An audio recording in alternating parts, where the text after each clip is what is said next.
Shwmae bawb, sydd i chi, fideo bach cloi I ddangos y Calendr Garddio ar gyfer y flwyddyn nesaf I chi. Nawr, mae hwn yn ddilyniant ar y Calendr llynedd, ond wedi ychwanegu tipyn o bethau newydd i'r Calendr eleni. Felly, Calendr yw yn y bôn sydd yn mynd â ni trwy'r flwyddyn garddio. Felly, mae yna esboniad ar y cychwyn o ran shwt dylen ni ddefnyddio'r Calendr, pa fath o bethau dylen ni fod yn meddwl amdanyn nhw wrth bod ni'n cynllunio'r flwyddyn. Achos fel garddwr, mae trefn yn rhywbeth mae rhaid I fi wella'n hunan. Wi mor ddrefn weithiau, wi'n meddwl, wel, un o'r pethau gorau fi yw sicrhau bod popeth da fi mewn I lle yn y calendr.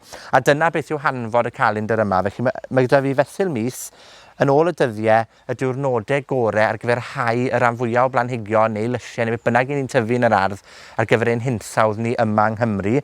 Mae hefyd nodau natur, a mae hwn yn rhywbeth newydd eleni, I annog ni fod meddwl am fyd natur yn yr ardd yn ystod y tymor. Felly mae yna dipiau bach fesul pob mis yn amserol gyda'r tymor tyfu.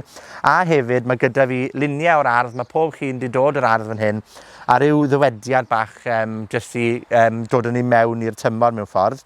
Ar diwedd wedyn y calendr, ar bob tudalen, mae cadw mewn cof. Mae yna restr o bethau dylen ni fod meddwl amdanyn nhw. Felly, ym mis Chwefror, enghraifft, ni'n sôn bod y haul yn codi gymaint mwy ganol y mis mlaen a bod tipyn mwy o ole dyn ni yn yr ardd. Felly, mae'n adeg da wedyn ni ddechrau meddwl am hau hadau dan do enghraifft. A welwch chi yn ystod yr mis yna, ni yn sôn am dechrau hau pethau fel letys a sbigoglys. A wi'n mynd fesul mis, a wedyn mae yna gyfarwyddyd yn mis Gorffennaf o ran pryd I gynaeafu pethau, beth dylen ni'n neud gyda'r pethau hynny o ran storio, ac wedyn ni'n cyrraedd mis Awst a ni'n sôn eto am hau pethau ar gyfer y Hydref. Felly, mae'n Calendr Garddio ar gyfer y flwyddyn gyfan.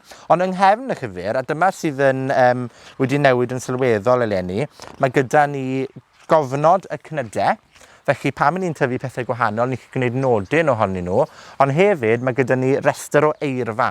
Felly, mae yna enwau mewn fan hyn fel mynawyd y bugail enghraifft, sef geranium, ac mae rhaid I fi gyfaddau. Mae rhai o'r enwau yma, o'n I ddim yn gwybod beth oedden nhw yn Gymraeg nac yn Saesneg chwaith. Felly, mae'n ffordd I ni ddysgu'r terminoleg yn y ddwy iaith. Ac wedyn, ar ôl y tudalen hynny, mae gyda fi just atebion syml I rai o broblemau fwyaf cyffredin sydd gyda ni yn yr ardd. Atebion organic, sut ni'n ymdrin gyda malwod a gwlithod enghraifft, lindys neu ffyngau sy'n effeithio ar blanhigion. Pethau sydd ddim yn mynd I fod yn dwyol I fyd natur, ond sy'n mynd I helpu ni fel garddwyr sicrhau'r canlyniadau gorau. Felly, dyma'r Calendr Garddio, mae ar werth nawr, mae fe'n gyfredol ar gyfer y flwyddyn gyfan. Mae'r tipyn o wybodaeth yno fe, byddwn ni'n gwybod yn adnodd da iawn os ych chi'n awyddus I gyflwyno garddio mewn ysgolion, neu os ych chi eisiau cychwyn o'r newydd, neu hyd yn oed bod chi wedi bod yn gardio os blynyddau. Byddwn ni'n annog chi gyd I fachu copi os gallwch chi, a wy'n werthfawrogi pob cefnogaeth gan bob un ohonoch chi hefyd yn cefnogi ni wrth brynu'r calendr. Felly diolch o galon I chi, a dymuno nadolig llawn I chi hefyd, a bod chi yn cael tymor tyfu arbennig blwyddyn nesaf.